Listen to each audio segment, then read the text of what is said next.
Mint is still $15 a month for premium wireless. And if you haven't made the switch yet, here are 15 reasons why you should. 1, it's $15 a month. 2, seriously, it's $15 a month. 3, no big contracts. 4, I use it. 5, my mom uses it. Are you playing me off? That's what's happening, right?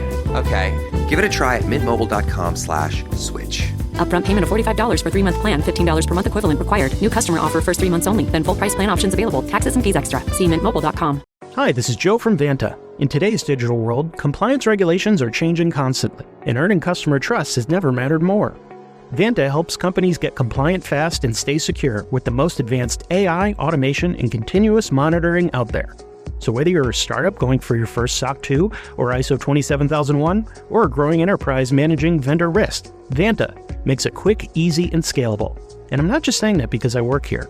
Get started at Vanta.com.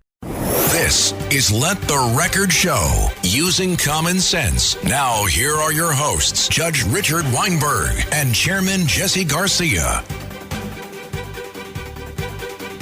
Welcome back to Let the Record Show with Chairman Jesse Garcia of the Republican Party. Jesse is the Vice Chair of the State Republican Party and the County Chair of the Suffolk County Republican Party. Our good friend Eric Levine, noted commentator, essayist, and attorney, is out this week. So Jesse, it's you and me like old times. Old times. So we'll give Ratings still hold, which is good. We're still hanging out and hanging on, so it's good. You know, Jesse, I have to tell you something. As we're closing out the month of August, and I wanted to start the show off by talking about that the summer was over, and it was time for us to take a hard look about the threats and challenges that are facing America and the world as we go into this fall season. And that will be some of the topics we're talking about. But as you pointed out before we came on air, we have this American tragedy that just occurred in Minneapolis. And I want to get your thoughts and comments on this, and then I'll give you mine. I think it's just so heartbreaking that it's beyond words. And the cliches about our thoughts and prayers are with them seem so empty and so meaningless to me in a time of this awfulness. Your thoughts? Your Honor, you're right. This is a tragedy. And it's an American tragedy. It's a tragedy for our places of worship. It's a tragedy for those families who lost their children and those that were injured. What's even more disturbing is the accounts that are coming now as this individual has demonstrated, and it's been demonstrated, has had some mental illness. He was suffering from depression and knew of the school. His mother worked at this Catholic school in Minneapolis. He knew the public schedule. He knew what doors were locked. But what brought him to this was a series of mental illness, depression, and maybe even choices as he was dealing with the depression and of transitioning from a male to a female. And that's what part of this problem is. And I'm not trying to cast aspersions on anyone, but when we apply and allow young people who are minds are not yet developed to make decisions like this without parental consent or without consent of a guardian, we've heard these stories time and time again, maybe not as tragic where they're taking the lives of children in a school shooting, but how they're taking and acting out upon themselves. So this is part of a bigger symptom, and politics shouldn't, and I won't allow politics to play a role in this. I think that what's matter is that we have to respect and understand that some of the agenda is not right. Some of our young people are not prepared for some of these things that, liberal Democrats think that they're ready to do. The other part of this is you can see the difference here, and Republicans and the Democrats and the way different communities handle the resources. There are communities like here in Suffolk and throughout New York State, maybe not New York City and such, that would want to place resources on assisting in mental health and assisting those, providing resources and needs and such for them to deal with these issues and overcome them, and also give law enforcement the tools they need. And one of the groups that we need to identify here is the Minneapolis Police Department. that law enforcement group, which has been maligned over the last 5 years, acted outstandingly. They, along with the EMTs and the first responders that acted decisively, swiftly to prevent even further bloodshed and further death, we thank God for the blessings of the members of the law enforcement there. And because those are real cops. Those are real first responders. Those are real EMTs, not the ones that led us to this, Black Lives Matters issues, the one bad apple that, unfortunately, hurts the reputations of all law enforcement throughout the community of Minneapolis and certainly throughout the country. It's tragic. I would love to say that, and I think it can be it's avoidable if we apply the resources properly and if we apply common sense with these issues. With the start of with the end of summer and the beginning of a new academic year, this is a tragic way to begin it. But the only way that it's truly a baseless and lost tragedy is if we do not learn, if our elected officials in our communities do not learn from the mistakes that were made that could better prepare us, the schools, and better provide the resources to those people with mental illness and not forcing these transitions down the throats of young people who are not ready to deal with this. Well, that's very well said, Jesse. I'll try to unpack some thoughts based on everything you said. Let me start at the beginning. The beginning is the George Floyd riots in Minneapolis in the summer of 2020 were totally politicized by the Democratic Party and the radical left. The city was burning. The mayor, still a mayor at this time as we speak, allowed the police station to be overrun. There were demonstrations and violence against the courthouses there. The city was burning. You had reporters saying it's mostly peaceful demonstrations, which is a blatant lie. And they were saying that while they were on camera and you're watching cars exploding, buildings burning, rioting going on. It's the most ridiculous thing in the world. They would have us deny reality because of their political agenda and their narrative. Minneapolis was lost. It became a model across the country for lawlessness, became a model across the country for this phenomenon called defund the police. Having a social worker deal with violent, critical crises. You can't have social workers do this. You need law enforcement that are trained and, if necessary, have to use reasonable force to protect the public and to protect public and private property. So it's time to confront the reality that if you don't have cops, if you don't have a criminal justice system that enforces conduct that's civilized and respectful of the laws, if you allow the destruction of lives and property, there's a price to be paid. You cannot have civilized life unless you have public safety and law and order. That's a major lesson, and I don't know why it has to be repeated. People of common sense seem to understand that. It's the first obligation of government to protect and defend the people and the resources and the property of our great cities in our country. Second, this sexual dysphoria is a phenomena that's taken hold over the last number of years. Another social narrative, political narrative, even an extensive medical narrative brought by the left-wing radicals. As you correctly pointed out in your opening remarks, the brain is not fully formed until about 26 years of age. Kids should not be making these serious mistakes of body distortion, literally cruel surgeries, taking medicines and drugs that they shouldn't be taking because they have impact on how the brain will function and how psychologically people will be able to get through life. In fact, it was reported in the New York Post today that this kid, and when the police started searching his records, found out this kid regretted anything he was doing with respect to transitioning from male to female. Now, I still don't know at this time, and I don't know how soon or if we'll ever know if we get the medical records. Did this kid have a surgery? We don't know that. Did this kid take these psychotropic drugs? We don't know that. But we do know that when you take these drugs, they will have an impact on your depression, your ability to function, your ability to perceive reality correctly.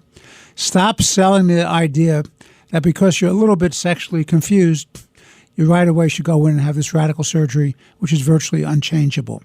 Stop making money in the medical community by allowing people to gin up these centers, these transgender centers for operations and chemical programs as a money-making device. Let the kids be kids. Let them deal with it as they mature.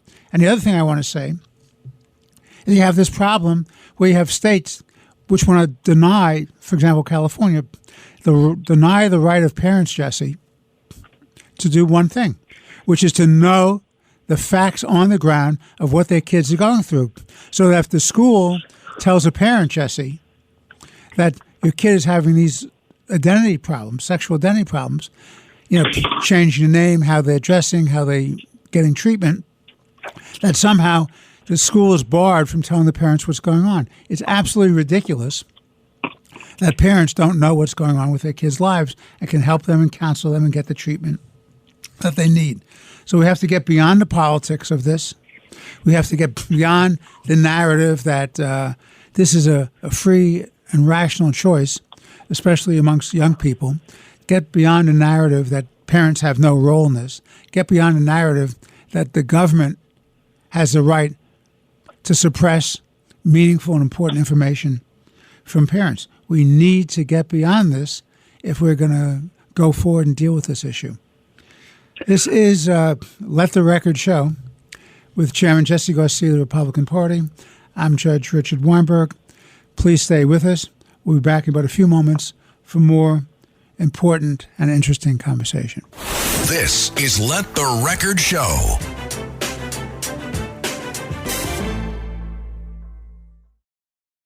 This is Let the Record Show, using common sense. Now, here are your hosts, Judge Richard Weinberg and Chairman Jesse Garcia. We're back on Let the Record Show with Chairman Jesse Garcia of the Republican Party. And I'm Judge Richard Weinberg. And our good friend and co-host, Eric Levine, noted commentator, attorney, and essayist, is off this week.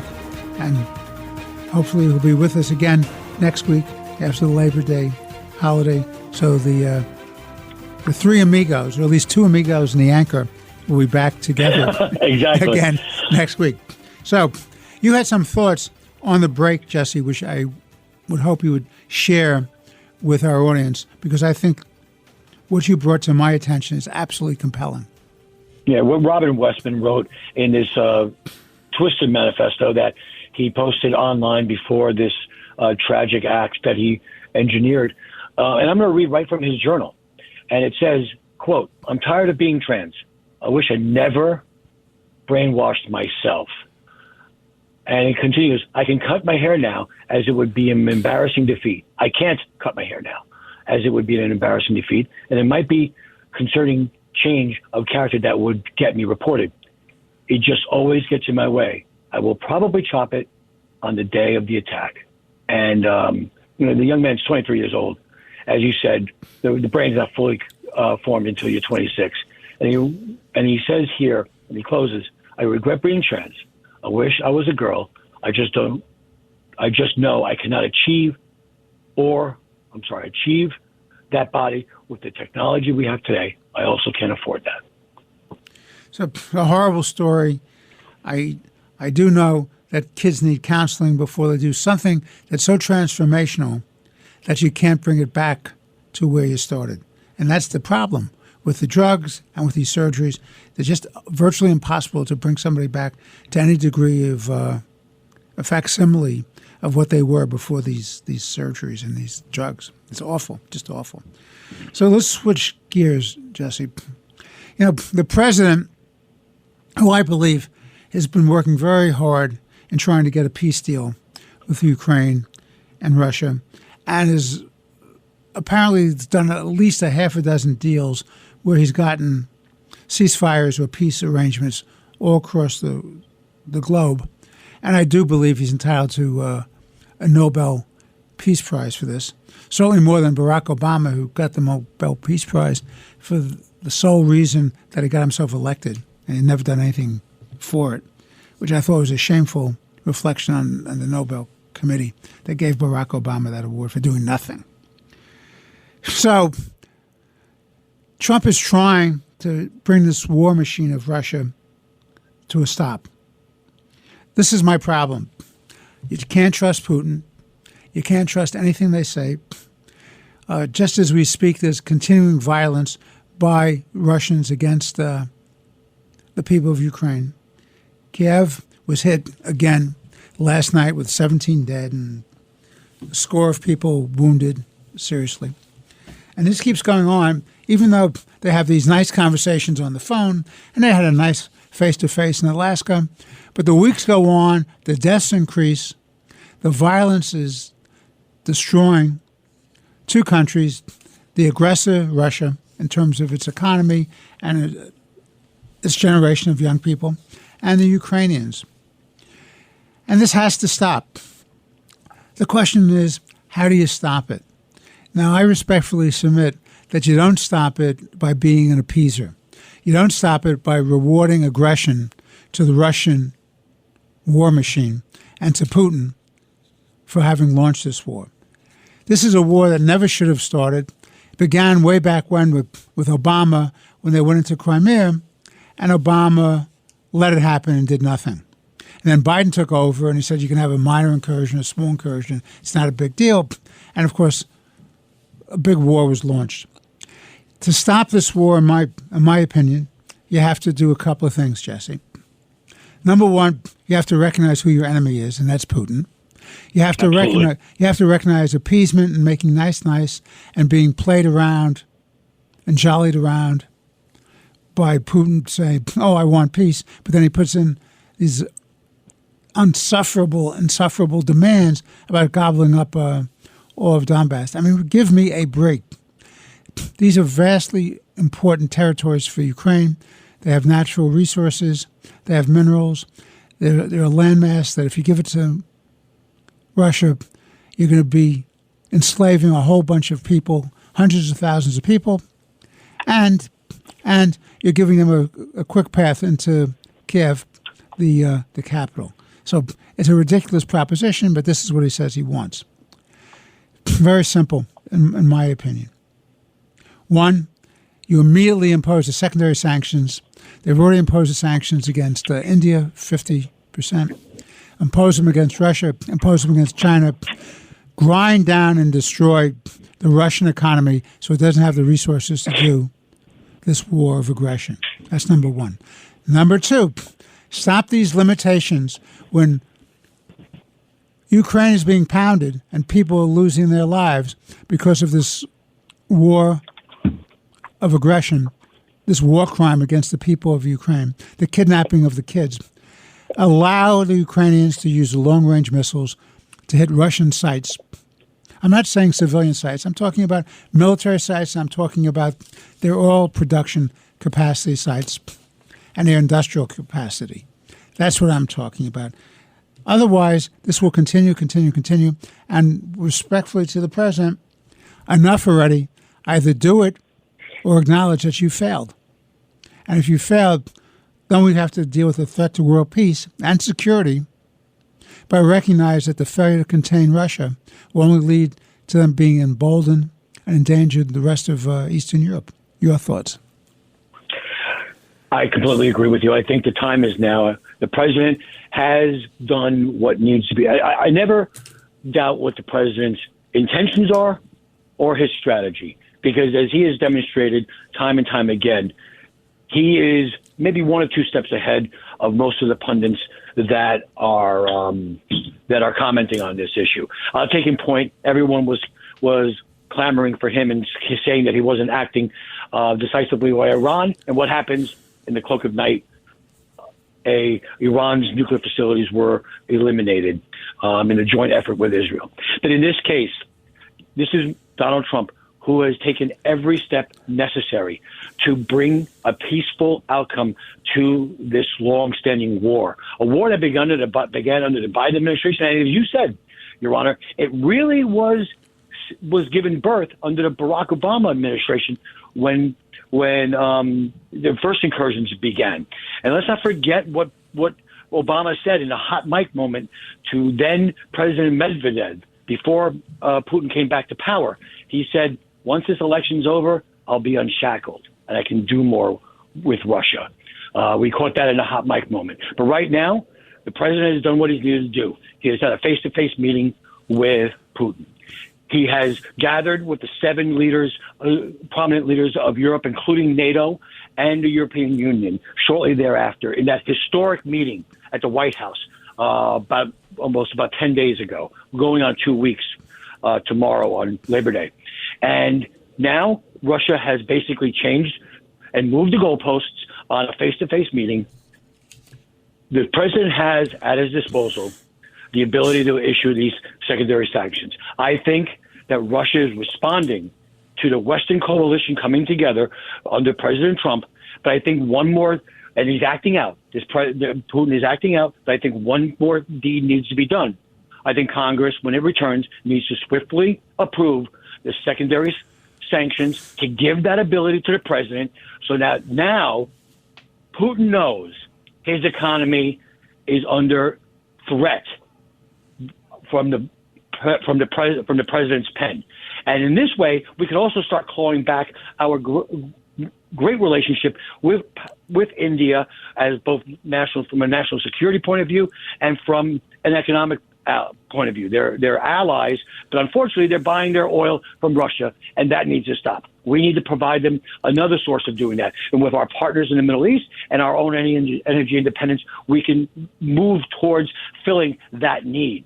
But right now, the only way Putin is going to respond and stop the drone killings and stop moving the goalposts is for Congress to act. It's been talked about. It's on the floor of our legislative leaders. It is now time to cast a vote and give that power and authority to the president so he can take out and move forward with this diplomatic mission. Well, you said something very interesting about India. The problem with India is our ally, ostensibly. Yes. And we need them to deal with the issue of China. And that's a fact on the ground that we know is true. But what's happened in terms of the trade is as follows. India has gotten the Russian oil, they repackage it, and they sell it to Europe. So let me say that again. They get the oil from Russia at a discount. They give money to Russia, which Russia needs for the economy. The Indians then repackage it, sell it to Europe. And Europe, which yells and cries about this war, then takes that oil, knowing full well that this is really Russian oil. So you have to have secondary sanctions against India, regardless of our agenda vis-a-vis the Chinese. You have to do it if you want to deal with the Russian aggression problem. Now, I don't know the answer to the question whether or not Trump can impose secondary sanctions without the authorization of the Congress. I don't either. It's a very good constitutional question, but the answer is Trump has pushed the envelope on a number of issues where it's, as you know, and I know, and Eric knows, they've pushed the envelope on a number of issues, this administration has. I think let's push the envelope on this. Let's gear up the secondary sanctions, because after all, he doesn't have the authority on secondary sanctions against India. He just did it, right, with the tariffs. So, well, he added tariffs. Yeah. Sanctions are different than tariffs. Right, I understand. But and your point's well taken. So I don't pretend to know the constitutional concerns and how they'll come out. I know there are issues, but I don't know how they'll come out. So I'm all for Lindsey Graham's bill being passed by the House and the Senate, and then secondary sanctions against the Russians. I think it's absolutely essential that we do that. I submit to you, and this is my problem.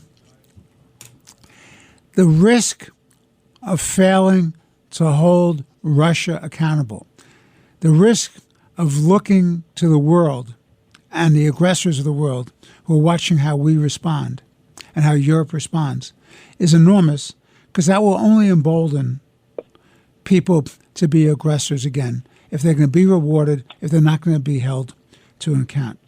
And I'm very troubled by that, because the great lesson of history is appeasement of aggression always results in a larger war, more aggression, more death, more destruction.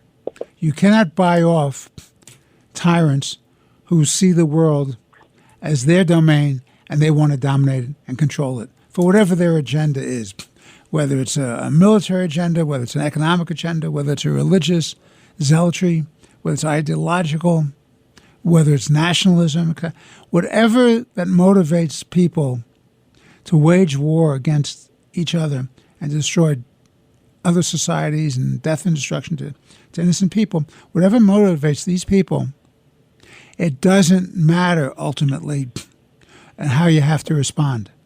It's good to understand what they're doing so you can have a counter-narrative and try to educate people about what was at stake and why they got into the situation. But the most immediate thing you have to do is you have to stop it. And if you don't stop it, then it will continue. The Baltic states are at risk. Poland is at risk. The Europeans have to be committed to guaranteeing the security of the Ukraine. They're not united amongst themselves about whether they're willing to put troops on the ground. The United States, through Trump, has made it clear we're not going to put boots on the ground, but we'll give them intelligence, we'll give them air support, we'll give them the military equipment that they need. But let's just do something to get this done. And there's nothing sacrosanct about Russian territory. If you have to take out their oil depots, their pipelines, their industrial base. I'm not talking about attacking hospitals and civilian centers. I'm talking about the things that keep an economy going. Then you have to let them do it. And you cannot say that they have to stand by and just play a defensive war. You cannot win a war defensively. You have to go on the offense, and you have to have a cost for that. This is Let the Record Show with Chairman Jesse Garcia of the Republican Party. I'm Judge Richard Weinberg. Please stay with us. We'll be back in about a few moments for the final segment of today's show. This is Let the Record Show.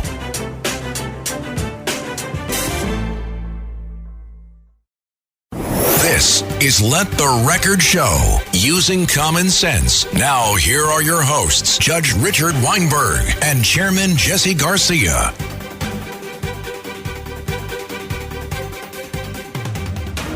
We're back on Let the Record Show with Chairman Jesse Garcia of the Republican Party. Jesse is the Vice Chair of the New York State Republican Party and the County Chair of the Republican Party out in Suffolk County. I'm Judge Richard Weinberg. Our good friend, co-host, known attorney, commentator, and essayist Eric Levine is out this week, but will be joining us again next week on Let the Record Show after Labor Day. So, switching gears, Jesse, let me talk to you about Iran. I believe that we have to be very, very careful about Iran, another country that you cannot trust at all. They are regrouping as we speak, both domestically by suppressing and executing and torturing their own people. They have the support of China and North Korea. They're doing everything they can to regroup their military and their missile sites and their armaments and their drones. And they've made it very, very clear they're not giving up on nuclear armaments, although they claim it's only just nuclear power, it's not nuclear armaments, which is a laughable contention. But they expect people to accept that as naive fools. You don't need the capacity they have, since they have more than abundant oil, for domestic consumption. They have clearly been set back. But I do not believe at all that all of their nuclear capacity for making weapons of mass destruction have been eliminated. I understand the President and the Pentagon want to put the best possible light on this. I understand that, but we cannot fall asleep at the switch Iran is dedicated to have a nuclear weapon. They're a hegemonic regime where they want to dominate the world. They're Islamic fundamentalists and radicals who believe they have a right to conquer and destroy any opposition to them. They're a death cult that believe that they're going to go to an eternal reward for their domination of the world and their extermination of people they perceive to be their enemy.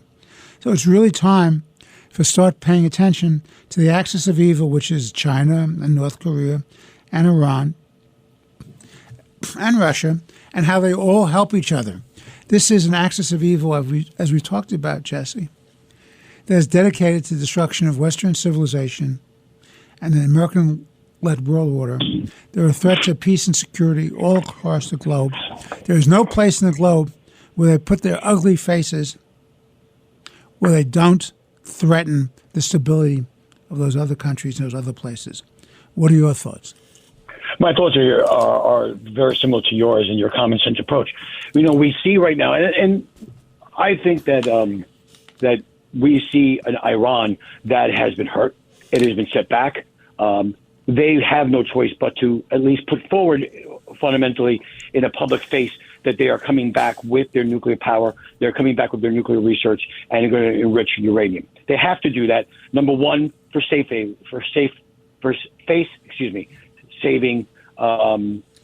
posture. With their own people, and in terms of Islamists across the world. Exactly. They have to project power against their own people and around their surrounding communities. They have taken, on the national scale, a really big punch in the face from the state of Israel, the Israeli Defense Force, and the United States. They have been set back on their heels. But that does not mean that we just sit back and say, okay, we're done here. We know that they're working with their other partners in this axis of evil. They are working with North Korea, with the North Korean army, which has been brought back to the highest combat readiness in many times. They need each other as these rogue states because you have to look at, I also consider what North Korea is looking at the situation too. If this could happen to them, maybe they are a little bit more, how can we put it, narcissistic and imperial in their beliefs that they're impenetrable. Still, the decisive actions taken by Israel and the United States has sent a clear warning and a clear shot to all those members of the ISIS is evil. Well, let's not forget, we should also include Venezuela in that group as well, with their socialism and their support of China and, of course, Iran. This is something that it's unfortunately going to be a situation where it's going to be ongoing. We have to monitor it, and we have to be ready to act in the same manner in which we acted with our partners like Israel to contain the threat that is Iran. They may be facing, and economically, if it continues to be, as we've been hearing and it's been reported, that they've been dealing with a lot of angst and a lot of problems from their own people. If there's a gathering of people that want to seek a revolution there, we have to watch that very, very carefully. Of course, we have to also see what type of form that takes. But the people are getting restless economically, domestically. They're pariahs of the world, and they understand that they need to project this power. And right now, they are seeking the assistance of those enemies of the United States to try and secure some type of balancing act on the world stage. I agree with that. But my problem has been, I do not believe that when you have armed secret police, armed army, you have these Revolutionary Guards who have all the means of destruction of any kind of insurrection by the people against this regime, that they can prevail, that they can win. I don't see, and I hope I'm not being unfairly pessimistic, I don't see an internal revolution that changes the course of Iran. I don't think it's going to happen. Not when the bad guys have all the weapons.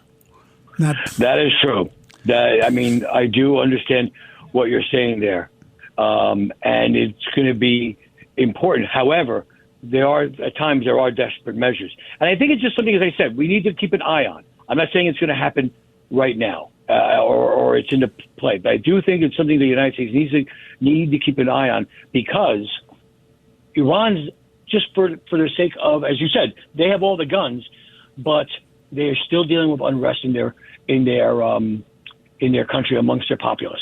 And if that's the case, their leaders are a little bit more endangered and need to take steps to protect them. Understood. So let's switch gears. As we speak, another war started by radical Islamists and Hamas, funded by Iran, trained by Iran, weapons given by Iran, supported with money and resources and propaganda by Qatar. They have gone and they have waged a war against Israel. And October 7th, they started that war. Now, as I've said before, Israel is in a quandary what to do. The problem is they didn't want this war, but when you deal with an enemy that is dedicated to the proposition that you ought to be exterminated, from river to sea means a total genocide of Jewish people and a total takeover of Israel by these Islamist radical fundamentalists who are dedicated to the destruction of Israel and the Jewish people. Okay? That's what they're faced with. Now, they don't want to go into Gaza City. They're going to suffer losses. People are going to die there on both sides. This is an unfortunate result of war. When you go to war, people die.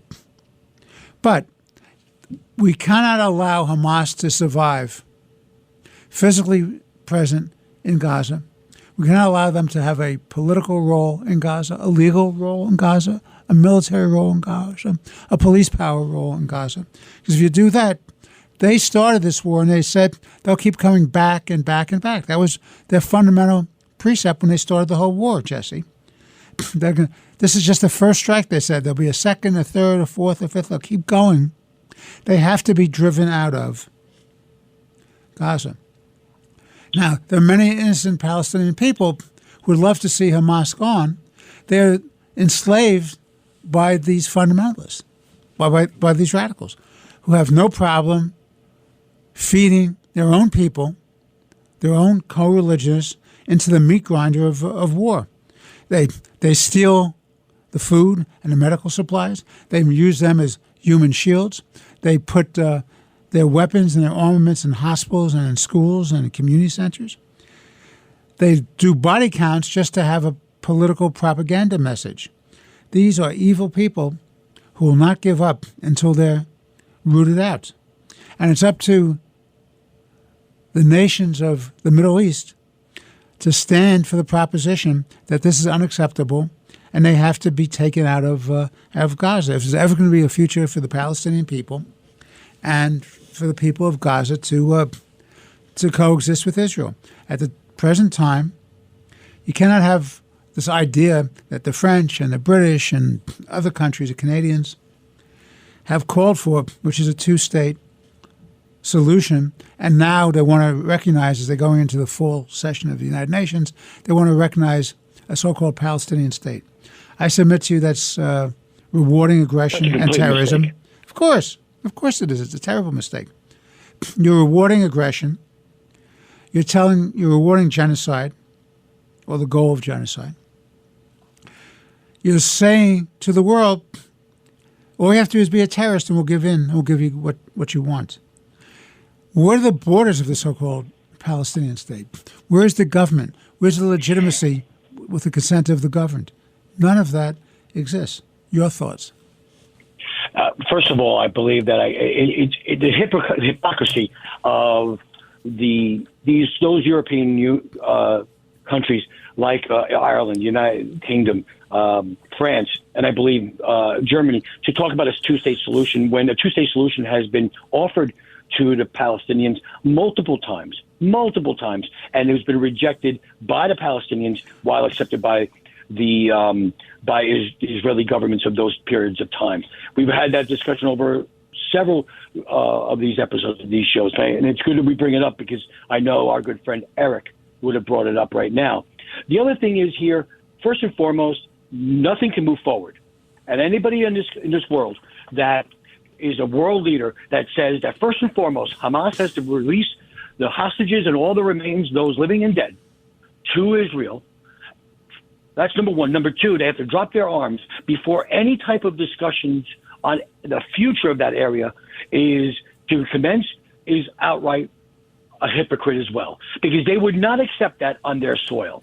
We talked about last week about the hypocrisy of our European leaders saying with one side of their mouth, we need to support Ukraine because it's advantageous and beneficial to them. Yet the other side of their mouth, they're supporting this. They're trying to legitimize and hold back the state of Israel from defending itself from a war that was an act of terror that was brought to their shores, that was brought to them by Hamas. And as you pointed out, this is Hamas, this group of terrorists, are the same ones that utilize schools, hospitals. Instead of investing in those community beneficial organizations, what they did is they built military encampments, military arsenal, and their headquarters underneath these facilities, using their own people as shields. They're the ones that, despite the fact that the mainstream media and those world leaders who are appeasing Hamas are saying regarding the aid and the food trying to get to the people of the Palestinian people, it's Hamas who's stopping them from doing it. Sometimes we've seen images of them with weapons, rifles, pushing them away from getting the much needed food that they have. And let's not forget, and when I say the mainstream media is involved here, BBC and other media outlets, they tried to promulgate that the famine and the lack of food in the region was the reason for death. They made a very big front page New York Times story carried by BBC and others about a young man, a young Palestinian who had to be flown to Italy and subsequently died. They blamed it on the lack of nourishment. What they didn't say was that he had an underlying pre-existing illness. condition. I believe it was that exasperated this situation.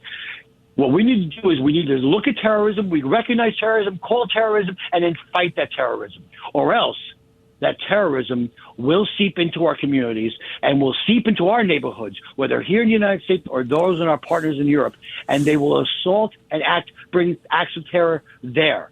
I wonder how the world the leaders of Israel, of Ireland, United Kingdom, France, and Germany would respond if it was Hamas-backed terror groups that started attacking their citizenry on their home soil.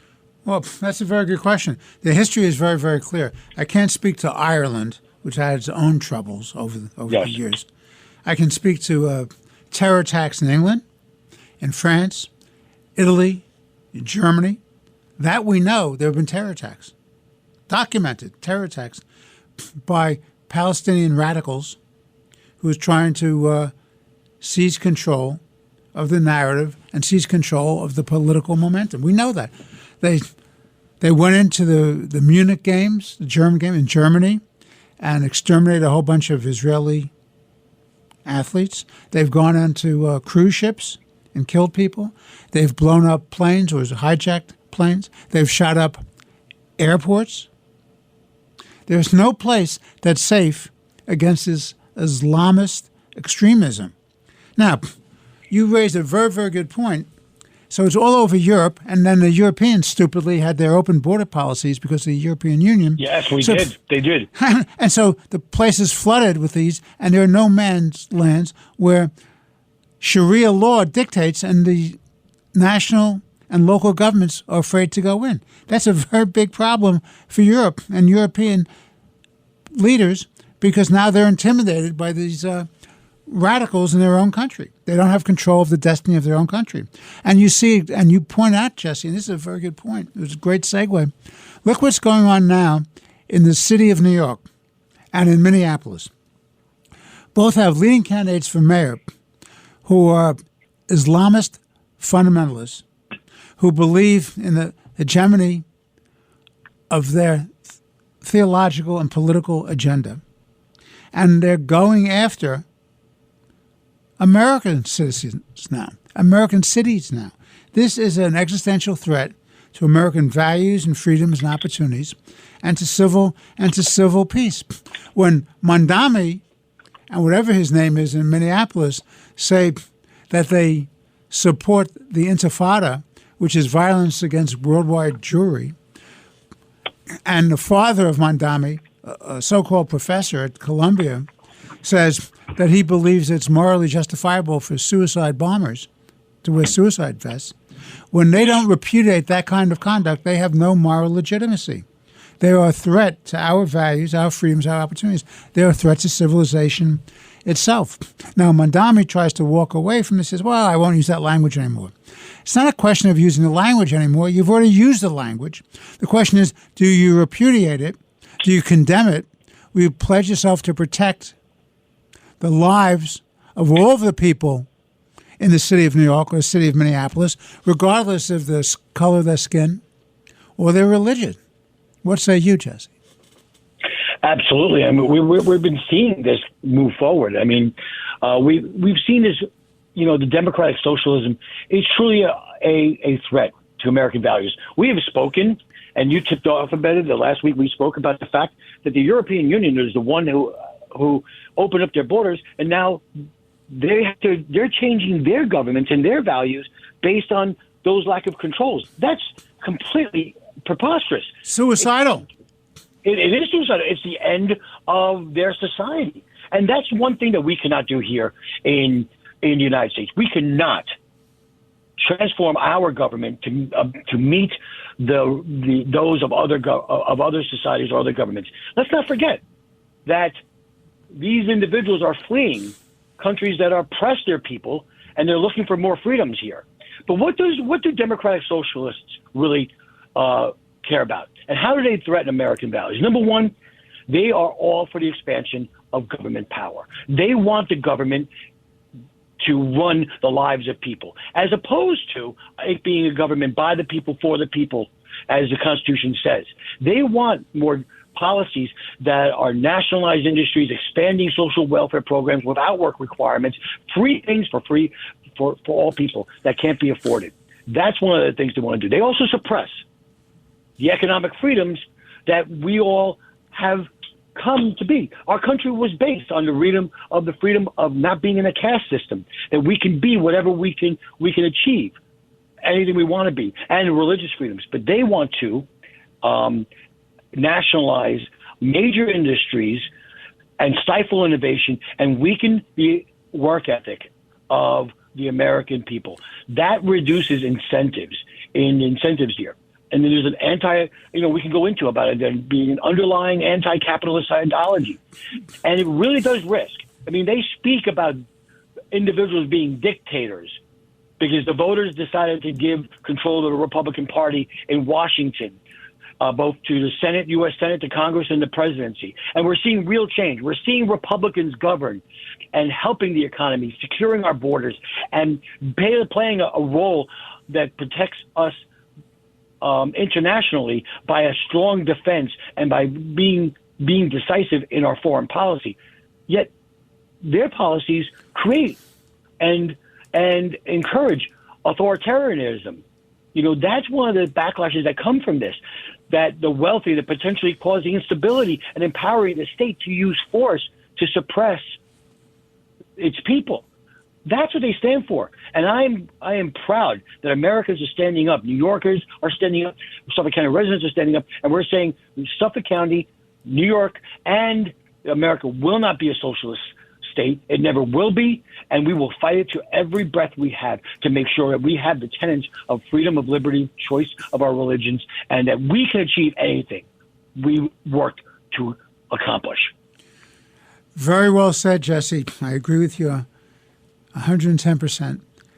I want to thank you for another great show, Jesse. I want to wish our friends and listeners a wonderful holiday weekend, a Labor Day weekend with their families in security and safety and peace. I say God bless you, our listeners. God bless your families. God bless America. We look forward to being back with you next week on Let the Record Show. Thank you very much for listening. This is Let the Record Show.